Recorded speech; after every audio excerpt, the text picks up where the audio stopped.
So welcome everyone. It is 11 a.m. Mountain Daylight Time in Boulder, Colorado. My name is Lori Peak and I serve as the director of the Natural Hazard Center here at the University of Colorado Boulder. And it is my honor and pleasure to welcome you to this month's Making Mitigation Work webinar series, which is made possible with the support of the Federal Emergency Management Agency, as well as the National Science Foundation. And so thank you everyone for joining us today for this month's webinar series. Before we dive in, just a couple of announcements that I wanted to share. Please know that today's webinar recording will be posted on the Natural Hazard Center website under our training tab. And this is where you can also find dozens of previously recorded Making Mitigation Work webinar recordings. And so please do visit the website where you can download those recordings. Today's webinar is eligible for those who are seeking credit from our partners at the International Association of Emergency Managers. You can earn 1 contact hour toward your emergency management training certification, and also with thanks to our friends and partners at the Association of State Floodplain Managers. For those who are working towards their continuing education certification, you can also earn 1 CEC with ASFPM. And so please do make sure the one requirement is that you attend the webinar, the live webinar, for its duration to receive the respective credit that you are seeking. And so please reach out to us at hasctr@colorado.edu and let Katie Murphy know whether you hope to obtain credit from ASFPM or IAEM for today's session. And this is all up on the Hazard Center website, and Katie will drop the link into the chat where you can find more information. So again, thank you everyone for being here. One request, as you are listening to the presentation today, if any questions or comments emerge as Anna is going through the material, please take to the chat box or the Q&A box to share, again, questions or comments, and we'll be fielding those throughout the presentation. And once Anna finishes out the presentation, then we will turn to your questions and comments, and we've made sure to reserve some time at the end of today's webinar for that more open discussion. So again, please use the Q&A or the chat box as you desire. And so without further ado, it is really an honor and a pleasure to get to introduce today's webinar, which is based on this book that I'm holding in my hands, Soaking the Middle Class: Suburban Inequality and Recovery from Disaster. I had the opportunity to read this book several months ago, and I was really struck by many things in the book that you're going to hear about today. And one of the things I want to say at the outset is that as someone who has spent a very long time in my career thinking about the social vulnerability of low-income populations and households in the face of disaster, that one of the things that this book brings so clearly to light is related to the incredible precarity of middle-class households in the face of increasing climate-related disasters that so many communities across these United States, as well as around the world, are subject to. I was also struck when I was reading this book about the power of longitudinal data collection. As Anna and Max write about in the book, if they would have left the field after only weeks or even months following Hurricane Harvey, they may have really missed what became the story at the heart of this book, related to the upward and downward trajectories that the various middle-class households that they followed so closely experienced after the disaster. And then third, what led to this invitation to the webinar today. I have to say I was very struck by Anna and Max's very close documentation of why people do or do not have flood insurance, why people do or do not mitigate in the face of flood hazards, and why people do or do not relocate following even an extreme disaster event, and what various social forces and factors influence those mitigation practices. And as I finished reading the book, one of the things I jotted in the notes was related to the need for fellow researchers to read this book, but also for practitioners and policymakers to have the opportunity to be exposed to one of these recent treatments of Hurricane Harvey's long-term effects. And so with that, I just want to welcome one of the two authors of this important book. Anna Rhodes is with us today, and Anna is an assistant professor of sociology at Rice University in the heart of Houston, Texas. And Anna will be speaking today, but she's also representing her co-author, Max Besbris, who was formerly at Rice University, I understand, but is now an assistant professor of sociology at the University of Wisconsin-Madison. And they are both on spring break this week, but as you can see, Anna is here working hard with us today, and Max was going to join us, but had some internet connectivity issues. So Anna's going to represent them both beautifully, I have no doubt. And with that, Anna, I'm going to go ahead and stop sharing my screen so you can share yours and turn the mic and the camera over to you. Thank you so much. And everybody out there, please join me in a warm virtual welcome for Anna as she gets her slides up and ready to go. Thank you. Hi, everyone. Let me get my slides sorted. And I'll get mine off there. There we go. Okay, are we seeing slides? Perfect, and they are in full screen mode. So over to you, Anna. Thank you. Thank you, Lori. I really appreciate that kind introduction. And thank you to everyone joining in today. I'm really excited to present this work and to see what your questions and reactions are to this new book, Soaking the Middle Class, Suburban Inequality and Recovery from Disaster. And in this book, we were looking at recovery in the wake of Hurricane Harvey.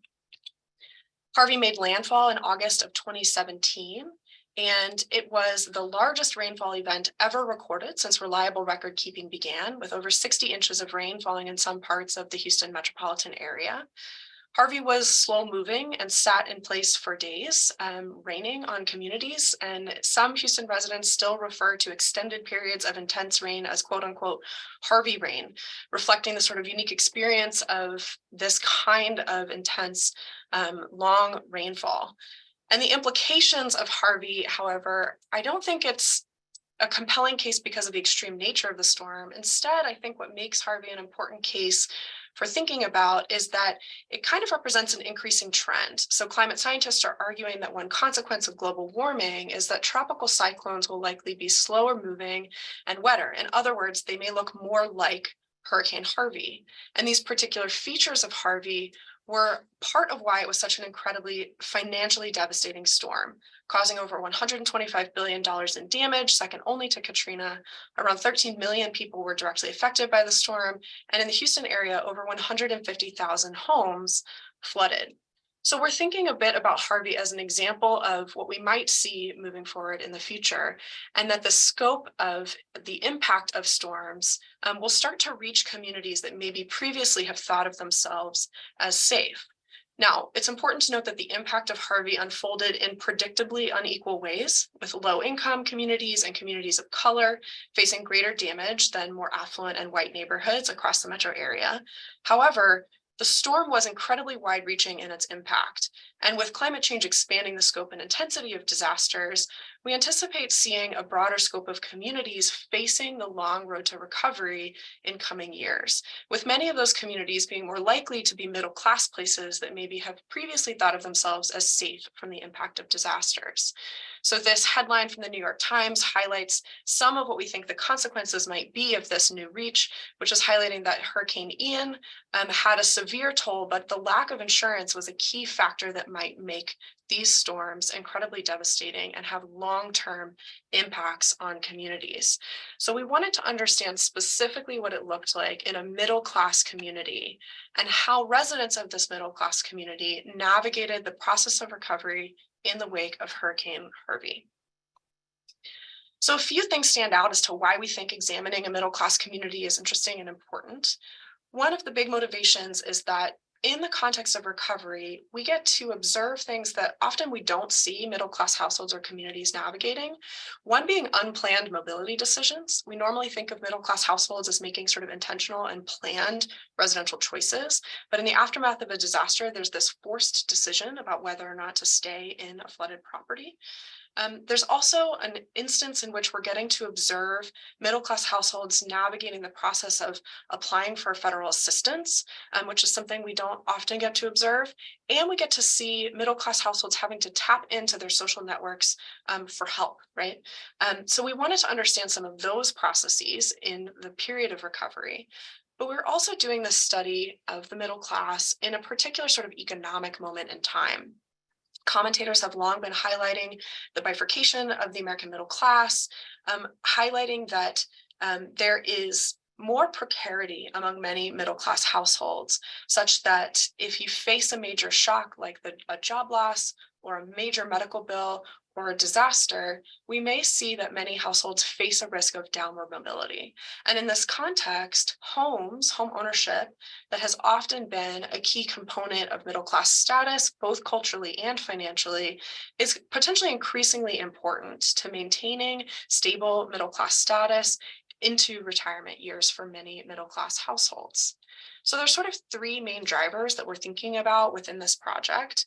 One being understanding what recovery looks like in the types of middle-class communities that we think of as potentially becoming increasingly vulnerable to climate-related disasters moving forward, and in places where people may be less prepared in some instances if those places haven't been impacted by these disasters in the past.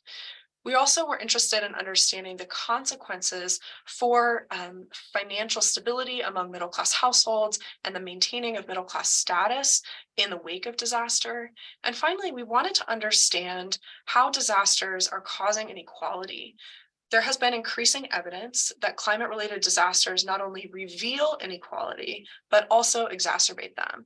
And we've seen this particularly looking between communities, highlighting the ways in which whiter middle-class communities are typically better off in the wake of disaster than lower-income communities and communities of color. But we wanted to understand whether those same processes of growing inequality would occur even within a middle-class community that we might think of as a best-case scenario for resilience and recovery in the wake of disaster. So we wanted to focus on whether or not we would see those kinds of mechanisms of inequality operating even in a middle-class suburban community. So the site for our study is Friendswood, Texas. This is a community that's about halfway between Houston and Galveston, 40 minutes southeast of Houston. And we identified this as a site for study, starting by looking at FEMA flood maps to see where there were communities that experienced flooding across the suburban areas of the metro Houston area, and looking at census tracts where the median income was relatively close to the median income for Houston metropolitan area. And in Friendswood, there were several census tracts where there was severe flooding, where it was around $80,000 to $120,000 median income. And the other thing that was unique about Friendswood compared to some of the other suburban communities that we drove through in the aftermath of Harvey was that all of the housing stock is quite similar. So you see on the right here a picture of a 1960s style ranch home that's indicative of many of the homes in Friendswood. Those types of homes were across this community such that everyone was facing a similar type of housing recovery process, rather than some residents being in apartment complexes and other being in larger single family homes, and that driving this sort of moderate median income. In Friendswood, everyone is in relatively similar kinds of homes. What you see on the left is that Clear Creek runs through the heart of Friendswood. The red marks the 2018 FEMA floodway. The blue is the 500-year floodplain, and the dark gray is the 100-year floodplain. So not the entire community of Friendswood is in that 500-year floodplain, but there are significant portions of Friendswood that are within that 500-year floodplain, and around 3,000 homes across the community flooded during Hurricane Harvey. This is also a community that people move to, describing it as a place that has a small town feel. It offers a kind of lifestyle that I think middle class households were seeking as a reason for moving. So in the bottom picture, you see members of the community gathering for an event in one of the local parks. They have parades and holidays, and many people talk about wanting that kind of residential context for their families, which led them to move to Friendswood in the first place. So to understand recovery in the context of Friendswood, we interviewed 59 households over a 2-year period. So we did initial interviews within the sort of first 5 months after the flood. And in some cases, we did 2 interviews. If we talked to households very early on, they often did not know what their insurance payout would look like or whether they were going to get assistance from FEMA and what that might look like. So we did a second check-in with some of those earliest respondents to understand what financial resources they would have available. And then we contacted the full sample again around the 1-year anniversary and again around the 2-year anniversary of the storm, talking to about 47 or 48 households again at each point in time. We also interviewed FEMA officials. There was a FEMA center set up in Friendswood. We talked to the city manager and some local real estate agents and other folks around town. And we observed city council meetings, other flood-related community events. We volunteered and participated in as many things across Friendswood as we could to get a sense of how this community was navigating recovery. Our sample is majority white, reflecting the fact that that's true of Friendswood as a whole. Friendswood has a population that's about 80% non-Hispanic white. Most of our respondents are married, but across the sample, we had people in varied ages and stages, 26 to 76, married, single, divorced, widowed, and some who were new residents that had just moved in, young families purchasing their first home, and then some older residents who'd been in the community for over 40 years. $100,000 was the median income for our sample, and the majority were homeowners. 80% of the sample flooded over 12 inches in their home, with the lowest at 3 inches and the highest being over 70 inches of water. But only 52% of our sample had flood insurance when Harvey hit. 84% of our sample chose to return to their flooded properties within 1 year of the storm. So this gives you a little bit of a sense of what things looked like with the sample that we spoke to. So I'm going to walk through the book, focusing on some chapters more than others. I'm going to give you a really brief look at chapter 1 and then move on in more detail to chapter 2. But in chapter 1, what we do is highlight and explore the reasons why residents moved to Friendswood in the first place. And what we see is that there were really common threads around high quality schools, looking for a certain type of home, with a single family home with a yard where their children could play, and wanting that sort of small town feel that they felt like Friendswood would offer as key reasons why families moved to the community. But over time, we see differences in the sort of middle class socioeconomic position of households that moved to Friendswood. So Friendswood really had a boom starting in the 1960s and into the 70s as the suburbs were being constructed across the Houston area. And those who bought into Friendswood in that earliest time period often did so with a VA loan and $1 down to purchase their property, many of whom were working blue-collar jobs and wanted to raise their families in the suburbs. More recent homeowners who had purchased in Friendswood typically were college educated, working in white collar jobs, sometimes 2-income households. So we saw more socioeconomic variation across the residents of this community than I think most people initially expect from the community, and maybe more than some of the residents of the community recognize as present within Friendswood. So we see this variability in the middle class status of households. And this is important baseline for thinking then about what that means for what recovery looks like and what resources they're able to draw upon in the wake of Harvey. So in chapter 2, then, we pivot to examining what residents expected about what would happen before Harvey hit, as well as their pre-storm decisions about flood insurance coverage, and wanting to trace then what their actual experiences looked like. It's worth noting that Harvey was not initially predicted to hit the Houston metropolitan area directly, which meant that there was not a call for evacuation, And while the news was highlighting the scale of this storm, many Friendswood residents, all of the Friendswood residents that we spoke to, did not expect the storm to lead to flooding in their homes. They expected maybe some power outages, which would be annoying in the August heat of Houston, and they expected potentially some street flooding if things got bad. But this idea that their homes would flood was not on the table for the residents that we spoke to. This is reflected by Charles and his wife Barbara, who are a retired couple in their 70s. They've lived in the Gulf Coast region since the 1970s and have been in Friendswood for a long time. And they told us, we've been conditioned to weather events or threatened weather events. The style of the weather forecasters, the people on TV, is to create hysteria to the extent that they can. But what happens on our end is you get conditioned to it. So when you keep hearing it, you kind of treat it with a little bit of, you don't ignore it, but there's not a whole lot you can do anyway. And you just don't know what's true and what's not true. So facing the sort of hype that they were perceiving on the news versus not a lot of clarity about what it would look like in reality, they did what most Friendswood residents did, which was go to the store, stock up on non-perishable food items, made sure they had batteries for their flashlights, and decided to wait it out. Mia, a married mother in her 30s, also reflects the fact that people made assumptions about their risk of flooding based on prior storms as a benchmark, which was not a good estimation of what their actual risk was during Harvey. She told us, I grew up in Houston, so I've been through a few hurricanes, none that were super disastrous, but I did expect us to lose power.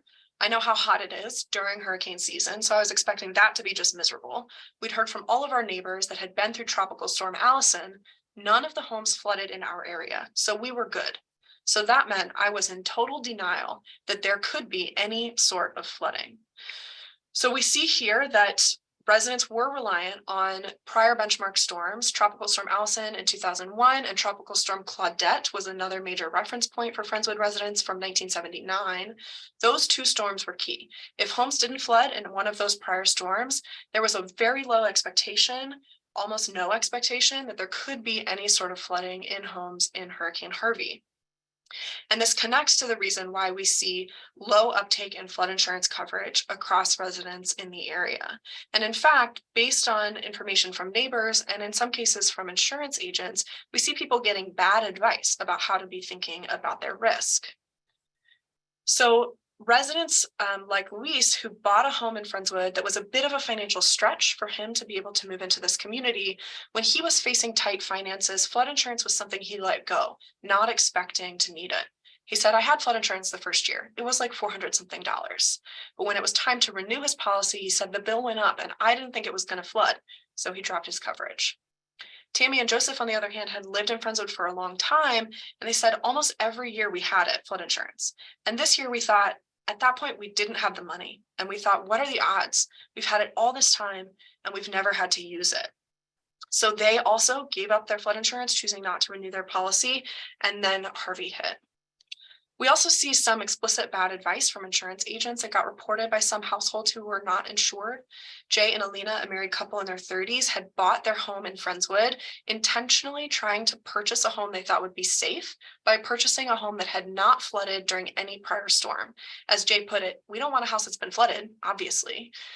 Then, in talking to their insurance agent about whether or not they needed coverage, they were advised that because their home was in the 500-year floodplain, they didn't need to have insurance coverage because their risk was low.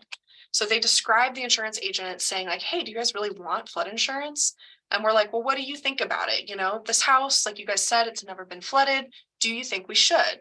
And at this point, they're like, you're just wasting your money buying flood insurance. So they chose to save several $100s and be able to put that towards other things that they wanted to do with the house. And Alina was sad and deeply frustrated when she talked about this conversation, thinking that they likely would have made the purchase of flood insurance had they not received the advice that they didn't need it. So we see in this way that relying on past storms as an indicator of future risk really wasn't an effective strategy for residents. And it also meant that they underestimated their risk and often were making choices that left them unprepared in terms of their insurance coverage. So in chapter 3, we turn our attention to how people made the decision about whether or not to return to their properties or to sell and move in the wake of the storm. And we wanted to understand this knowing that many residents like Jay and Alina had made an assumption that their properties were not vulnerable to flooding. And the storm had revealed that that risk was in fact something that they were exposed to in that home. So we wanted to see what kinds of residential choices they would make and what factors would matter for that. What we see is that what motivated most residents for forming this type of decision was the prior residential plan that they had in place. So it's helpful to remember that middle-class households generally across the research, we see them choosing to move and making decisions about where to move when their current home or neighborhood doesn't match their preferences or needs anymore. And they're making a considered choice, leveraging their economic resources and their social capital to be able to choose where they want to move. So what we see then is that they create a long-term plan for their residents, often, for example, moving to Friendswood before their children started kindergarten in order to access the schools that they perceive to be high quality, and then planning to stay in Friendswood until their children graduated. Other people talk about buying their forever home in Friendswood with a long-term plan to never leave the community. And we see that it's folks who have a long-term plan to stay, who are oriented therefore and guided to return to their property. The ones who moved, by contrast, had concrete plans to move in the near-term future. So for example, they were close to retirement and thought, well, we'll move when we retire. And therefore, they activated this pre-existing plan that aligned more closely with the timeline of when the flood hit. So the flood itself isn't changing their plans. Instead, it's really guiding and orienting them towards thinking about mobility or stability in the wake of the storm. And importantly, for those who were oriented to stay, most of the recovery policies continued to sort of affirm that decision to stay. So FEMA payouts, flood insurance, SBA loans, all of those were also oriented towards providing resources to help families rebuild their homes. And there was relatively little that sparked people to consider mobility if they had a long-term plan to stay. So Tammy and Joseph are an example of a household that did in fact move in the wake of Hurricane Harvey. But Joseph described this saying, we've been threatening for years to sell the house, sell the belongings, get an RV and head out. They wanted to travel in their retirement. They had relatively recently retired. And so they had started looking at motorhomes. Tammy said, I've been looking at this place where we ended up buying our motorhome for, probably close to 8 or 9 months before Harvey. So this was a very concrete plan. They were taking action steps in that direction. And they said, as a result, Harvey just kind of accelerated everything. And Joseph was quite clear. I don't think any of the decisions we made were just out of frustration. We had been kicking it around. It just accelerated everything. In contrast, Claire and her husband and their children decided to stay. And this was guided by their long-term plan that their home was intended to be their forever home. This plan remained even when they were challenged by friends and family who were sort of surprised that they were choosing to repair and return to a flooded home. Claire reported friends and family asking questions like, why don't you just cut your losses and go somewhere else? But she told us, we knew we were coming back at all times. We picked this house out almost 4 years ago, like I said, and this is our forever home. Perfect cul-de-sac, love our neighbors, love our neighborhood, love the schools. I mean, we searched and searched for a house that we wanted. So this really intentional decision to move into this home, the idea that they had found the perfect home and perfect neighborhood for them meant that they were oriented towards returning and repairing. And their flood insurance coverage assisted in this process. Claire even framed it almost as a silver lining because she said, we'd wanted to remodel anyways. So basically we have the chance to do it now. So they framed that as a silver lining. So our results in this chapter really highlight that plans are efficacious. They guide post-disaster residential decisions by specifying a preferred outcome of either stability or mobility. And this chapter suggests that in the absence of policies that might prompt residents to consider moving, durable long-term plans for stability that were held by many middle-class residents will work to keep households in place. And then this is amplified by policies that further facilitate and orient them also towards rebuilding and returning to flooded homes. So in chapter 4, I'm going to be very brief here, but here we're looking at the types of assistance that emerged locally, social network help, local community organizations, etc. And what we see here is that there's this huge, robust outpouring of support in the short term after the flood, but quickly this fades, and it fades well before people are done repairing their homes. So the flood was in August. By Thanksgiving and Christmas, certainly people are saying everyone else thinks it should be back to normal. They're surprised that we're not recovered yet. And what this does is it leads to increasing fears around stigma if people continue asking for help. So it really pivots people away from continued help seeking, even if there's still intense need to get their homes fully repaired. They worry that they'll be judged for not being done with the recovery process because there's such a quick change in the way that the community is thinking about their need. So then in chapter 5, we turn to understanding exactly whether or not inequality is growing and how in Friendswood in this period of recovery. And driving around Friendswood 2 years after the storm, you could think that everybody was totally whole again. The visible signs of the flood are gone. There would have been manicured lawns are back. The water line has been washed off of everyone's home from the exterior. And the reality, however, was much more complicated than those visible signals might suggest. So some households, typically those who were insured and had the most financial resources before the storm, had fully recovered. These were households that were totally done, back in their home, and had sort of moved on from the storm itself. There were also a group of households that were mostly done, but still had little items left on their hit list to get everything completed. And then there were those who had major repairs still remaining, even 2 years after the storm. They had no flooring. They had walls that still weren't fully put up. Their kitchens and bathrooms weren't complete. And this group was typically uninsured and had fewer financial resources before the storm. So they were moving further and further away from their neighbors who were more resourced. Some of these who had major repairs 2 years later were making those repairs paycheck to paycheck, and some were uncertain whether they would ever be able to put together the financial resources to fully recover their homes. So we see this variation of these sort of 3 categories of recovery, and a major driver of where families ended up on this spectrum was insurance coverage.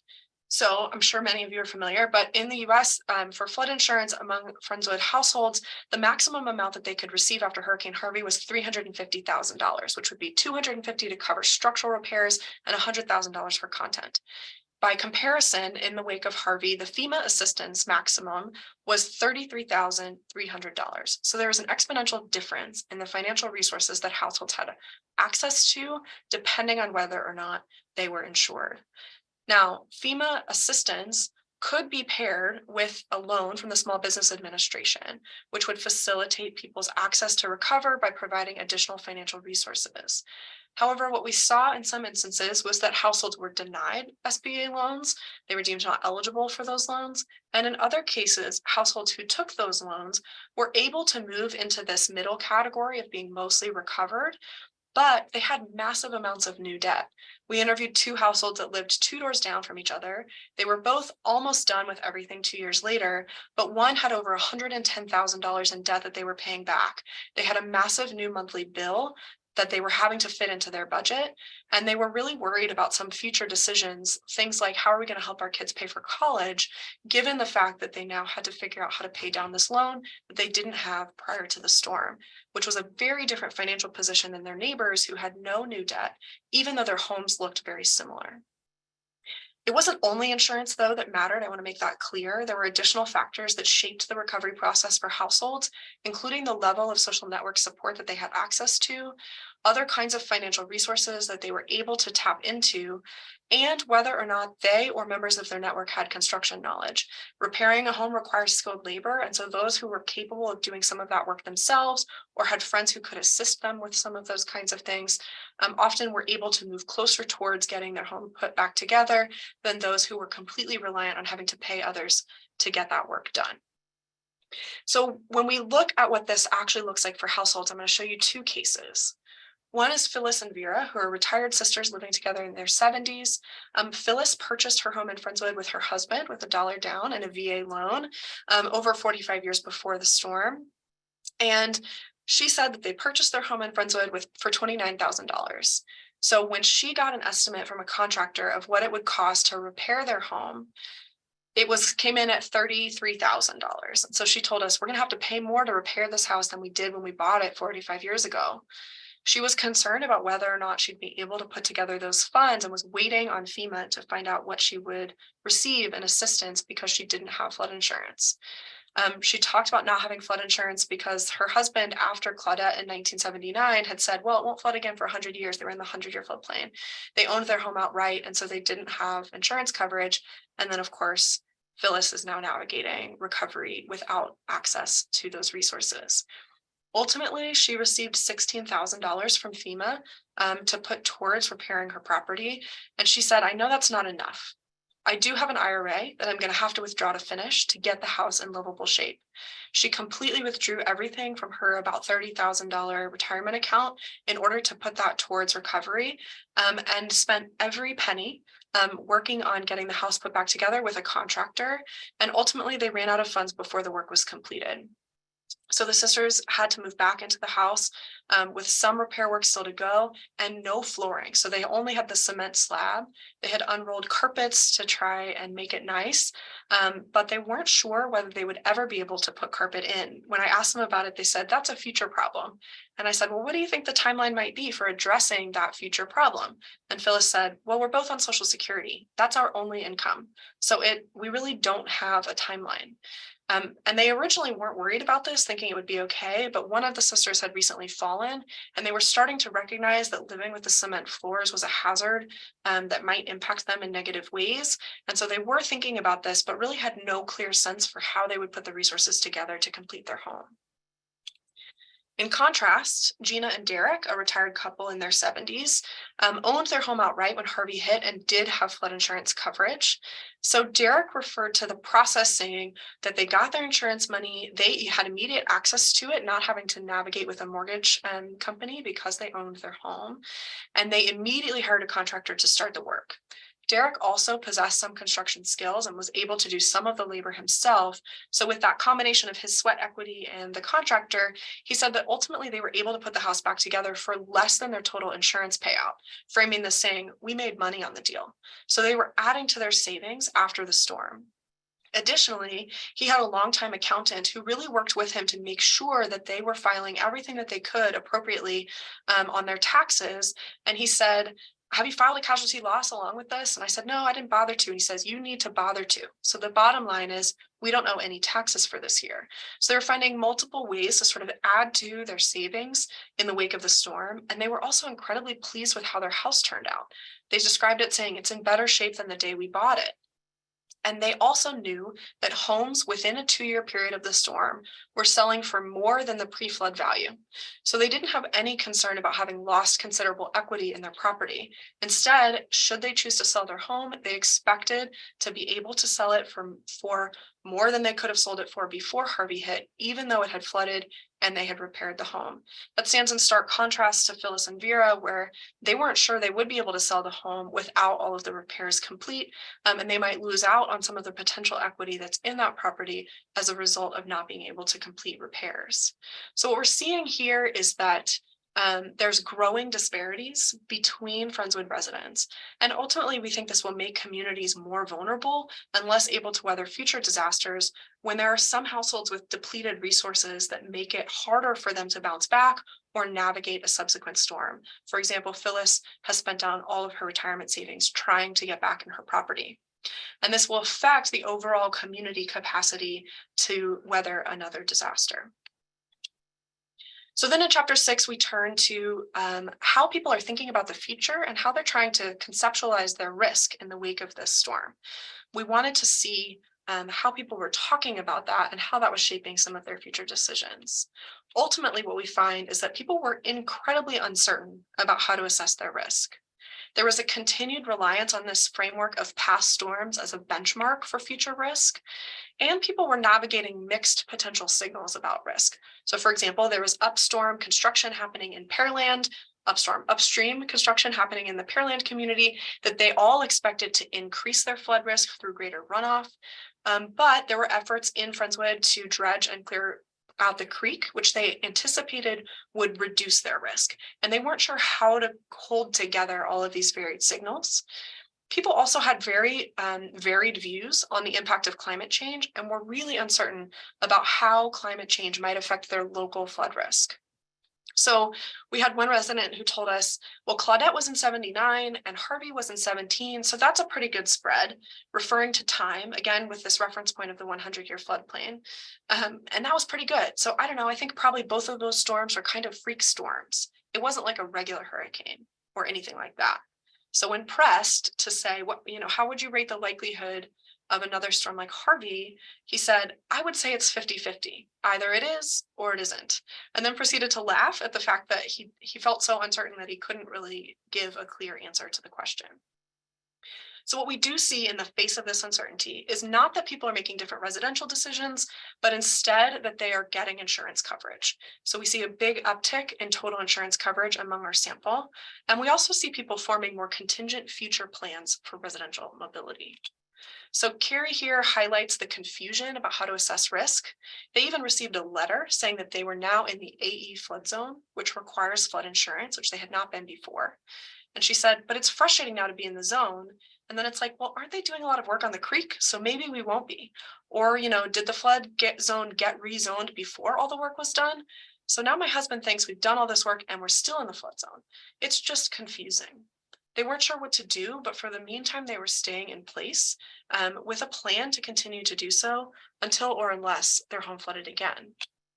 Suzanne highlights that in the face of this, the way that people tried to mitigate potential future losses was through flood insurance coverage. I look at it, it's a force of nature. I don't know how you would prepare for something like this in the future. I can't think of anything that we could have done to prevent something like this. For just us personally, the thing I would do, I would just encourage people to really look at their flood insurance and make sure they have it. That would be my biggest kind of thing that I would say.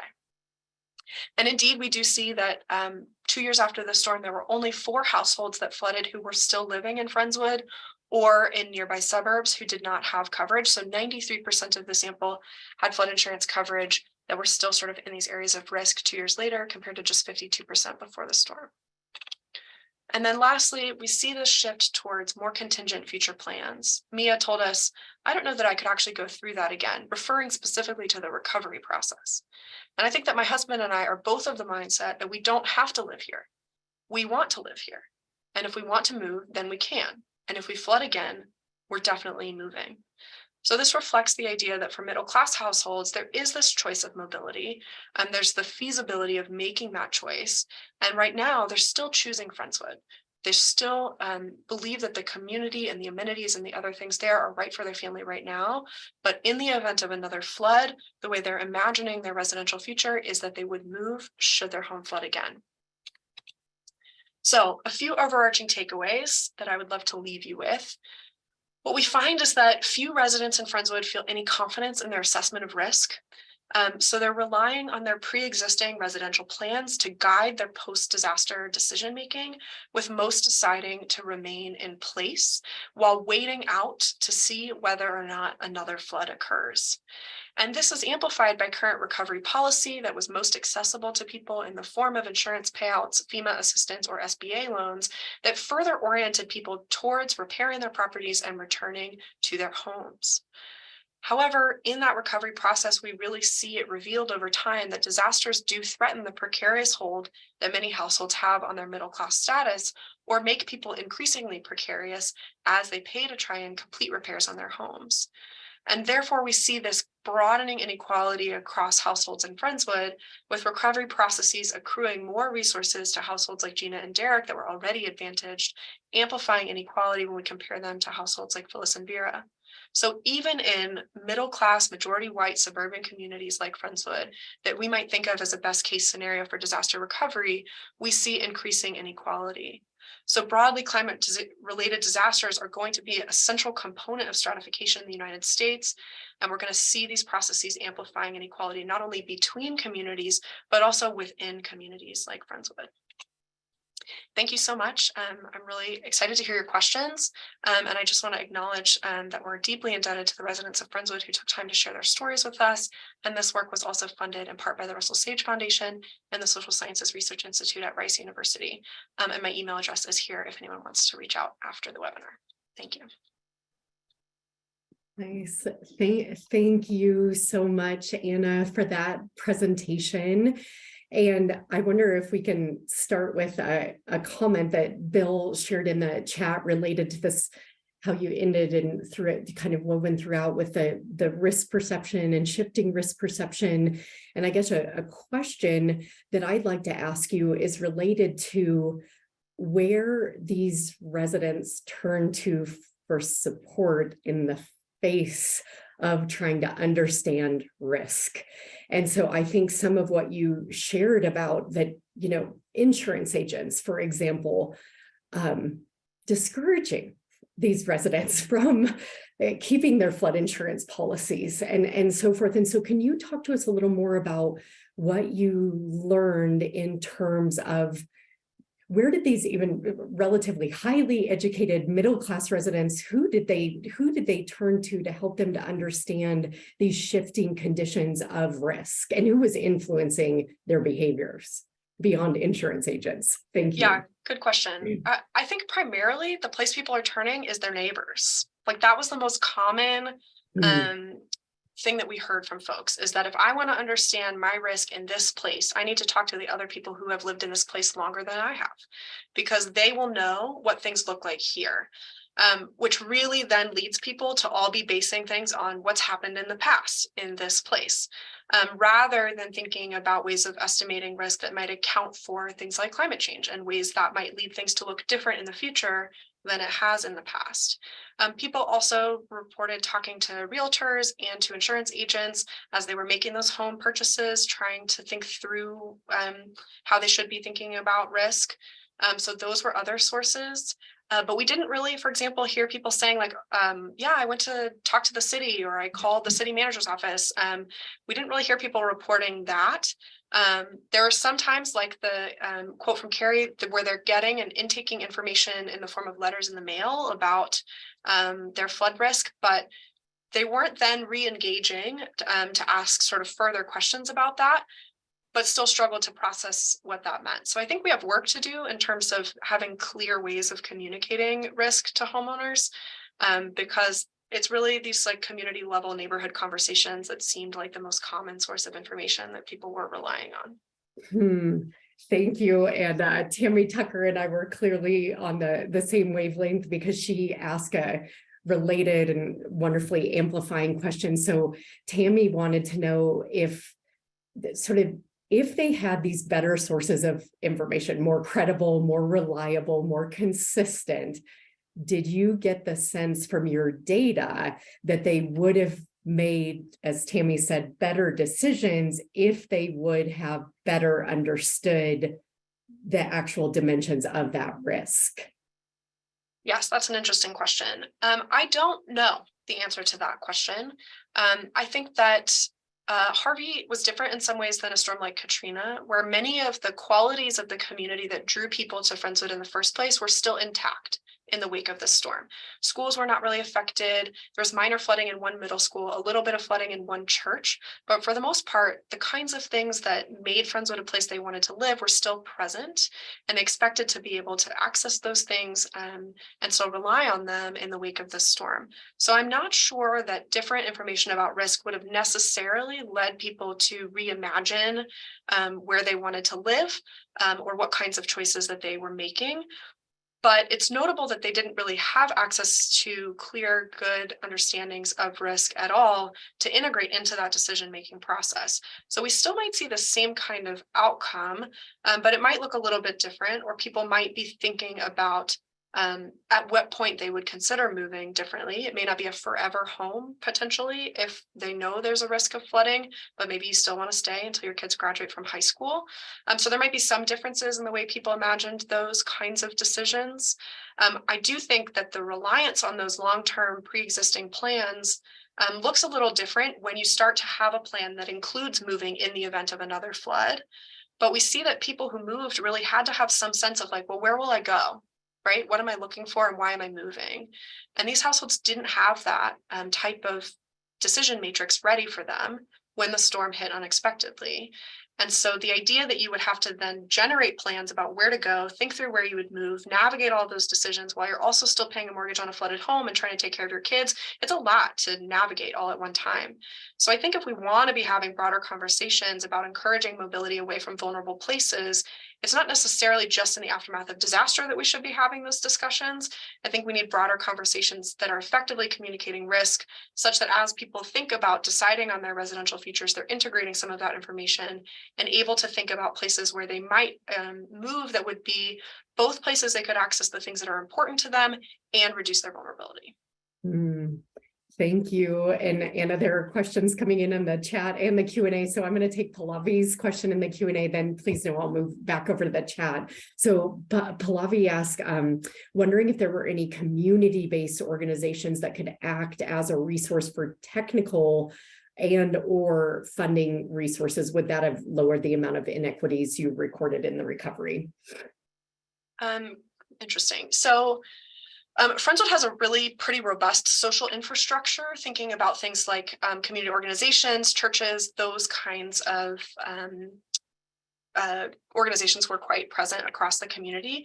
There wasn't sort of a single place that people were turning to for information or for resources. That was kind of diffused across many different organizations. And there were several like city organized events trying to communicate information to residents, both about risk, about the processes of recovery, et cetera. I think what's interesting in some respects is that some of the like really robust outpouring of information and support in the immediate aftermath fell off quite quickly. And so I think there's room for thinking about some centralized information that feels like it persists over time and is a source of both information and resources that people can continually turn to, where they're not worried about being stigmatized for not yet being done or feeling like they're behind their neighbors in their recovery process. And it didn't seem like there was something that was filling that role particularly well for folks in Friendswood. There were churches and other places that still had teams that were going out on the weekends, for example, to help people. But because it felt like you could be judged for still being in need, people were almost afraid to tap into those resources, even if they could have still used the help. So I think we have multiple areas to work on in thinking about how to address that and how to provide centralized information and support for that long recovery process that people feel like is okay to continue to tap into over time. Absolutely. And I think that was one of such an important finding of your book, that sometimes access to or not of those community organizations was actually one of the drivers of the inequities that you recorded. So thank you. I have a very fun, nice question from Lexi. She wants to know, are you planning to release an audio book version of Soaking the Middle Class? I appreciate that question. I don't have current plans to record an audiobook, but I don't know if there's enough interest. Maybe we can convince our publisher it would be worth pursuing. we will write to Russell Sage immediately after this. So thank you, Leslie, for that, Lexi, for that comment, and thank you. Mary wanted to ask the following about pushes for policy change. So as these residents came to understand their extreme and rapidly shifting risk, did you record any pushes for changes in policy specifically around flood insurance or anything else that was kind of coming from the grassroots in Friendswood? This is really interesting. I think there's a lot of variability, and there's been studies across different kinds of communities where we see different levels of community organizing, for example, in the wake of a storm like this. That wasn't something that we saw emerging in a robust way in Friendswood in the wake of a storm. And there was sort of an interesting test of people's engagement and sort of political engagement because there was a bond measure put up for vote to fund some like things within the city that would move city infrastructure to less vulnerable places. There were some things that were impacted in the storm. And so people had this vote that was coming up, and we were asking people, like, do you know about the bond? Like, how are you thinking about that? You know, how do you think you are approaching that question that you're going to be asked to vote on. And some people didn't even know it was happening, or they're like, I don't have time to think about that. So there was a lot of more individual level focus across households in Friendswood in terms of trying to get through this process, rather than like lots of community organizing. There was a group of local citizens who were on an advisory board working with the city to try and think through some potential next steps for mitigation efforts. And we talked to one person who was involved in those efforts, but a lot of people didn't even know that it existed. So there was a big disconnect, I would say, between some of the efforts that were happening and the broader community population and their information about that. Everybody wanted the city to be taking action. And it was notable, there was some effort at dredging the creek. So there were these big trucks moving dirt through Friendswood around the second anniversary of the storm. And we had somebody ask us, like, did you see the trucks? I'm like, yeah, you can't miss the trucks. Yeah. And people made an assumption that that was a direct response to Harvey. But in fact, that was like a long time in the works efforts from prior discussions that just happened to unfold in the aftermath of Harvey. But it gave residents some confidence that the city was taking action, which may have also reduced their sense of need to generate some political organizing around that, because there was this sort of visible signal that something was happening that in theory would help to reduce their risk.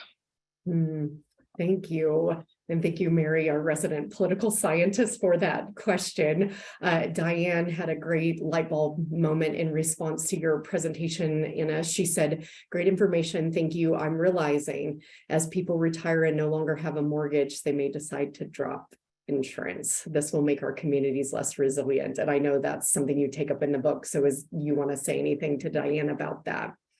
Yeah, I think that especially for residents on fixed income who are older, that this is a real potential issue. And we saw some households who were living on Social Security, who owned their homes outright and did not have flood insurance, who were in this position like Phyllis and Vera, where they really were strapped and also deemed ineligible for an SBA loan.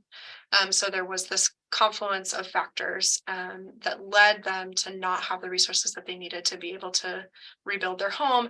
And I think there's an added risk too, that sometimes those older residents also are a little bit less connected into some of the other kinds of community networks and social networks that might help them recover. And that's something that I also think we want to be paying attention to. So helping people think clearly about their risk and the protections that are worth paying for in terms of insurance coverage, and also helping to keep those older residents connected into the community so that people will be aware of what they're navigating and able to assist them in recovery processes.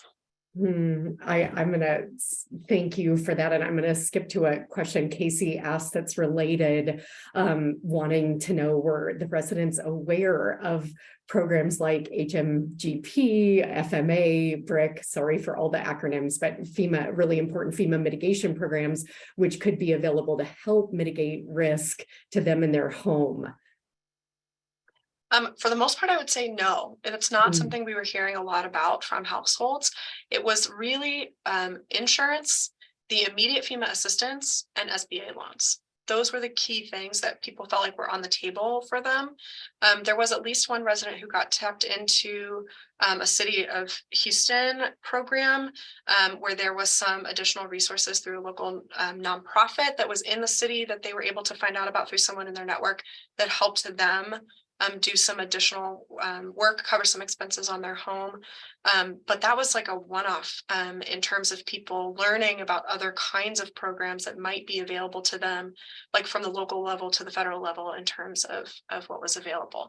So there was, I would say, a gap in general understanding about the things that are available, and some confusion about how or if they would qualify, and also whether or not they should apply for those things. So this sense of being stigmatized for seeking out additional resources, I think, comes into play in some of that as well, where there's the sense that, other people might need it more than I do. And so we're doing okay, or we should, continue working on it as we can, but they weren't actively seeking, like, what are the other things that I can tap into to be able to help facilitate putting my home back together. I didn't see a lot of people like researching what was available to them. It really was coming from someone who was in the know, sharing with them, like, and then saying you should apply for this if they were going to do it. So I think there's a big gap in knowledge in that regard as well. Thank you for that. And we're going to take one more question, this one from Lydia. She says, thank you so much for the wonderful talk, Anna. And she really wanted to know about types of challenges faced by households after the hurricane. How were they different in terms of the households with different, so you were looking at all middle class households, but how did they vary by family structure, age, access to social networks, et cetera? So how did you kind of take that intersectional lens to make sense of the data within this middle class community? Great question. So it was important to us that we try and have heterogeneity across our sample in that regard. So we started with a snowball sampling approach, but we didn't just want people all within the same social network, for example, to be in our sample. So ways that we tried to generate that heterogeneity were knocking on doors and mailing letters to all of the addresses that we could identify as flooded. And I feel relatively confident that we achieved that goal. So we had single households, retirees, families with young children, couples, like a wide range of different household structures and socioeconomic positions across those households within the sample. And I think that there are then these variable points around like how many financial resources you had access to, what was available within your social network and how connected you were, whether or not you had insurance coverage, and then again, whether or not you had skills or capacity or others in your network did to work on repairing your home. That like construction know-how was a key factor. So we saw each of those varying to different degrees across the different households. And we saw people put them together in different packages to sort of get to a recovered or mostly recovered property, where some were more reliant on finances, other more were reliant on social networks, et cetera. So there was no one size fits all version of what recovery looked like, given the heterogeneity that we saw across our sample. And so it's really, I think, important to think about that package of resources that matters to households. And I think our sample illustrates that whole package is important to consider in order to think through how we help everyone get to a state of recovery in the aftermath of a disaster. Beautiful final words there. And Anna, we have a few more questions and comments for you that are in the chat box that we will make sure and get to you after this so you can see all of them. But because we are at our time, I'm going to end with a few of the comments, which were several people seconded that they're hoping for an audiobook from you and Max. So we hope that will be forthcoming. We wanted to again thank both of you for the time, effort, and care you put into this research and this presentation for us today. So thank you for joining us very, very much. And just in this closing minute, just a few things, reminders that if you're still on the webinar and would like to seek out the continuing education credits, again, Katie Murphy will drop that link into the chat box. And also just a reminder to please, if you haven't already, subscribe for updates through the Natural Hazard Center so you can get emails and other alerts regarding future Making Mitigation Work webinars and other activities through the Hazard Center, including our upcoming Hazards Workshop.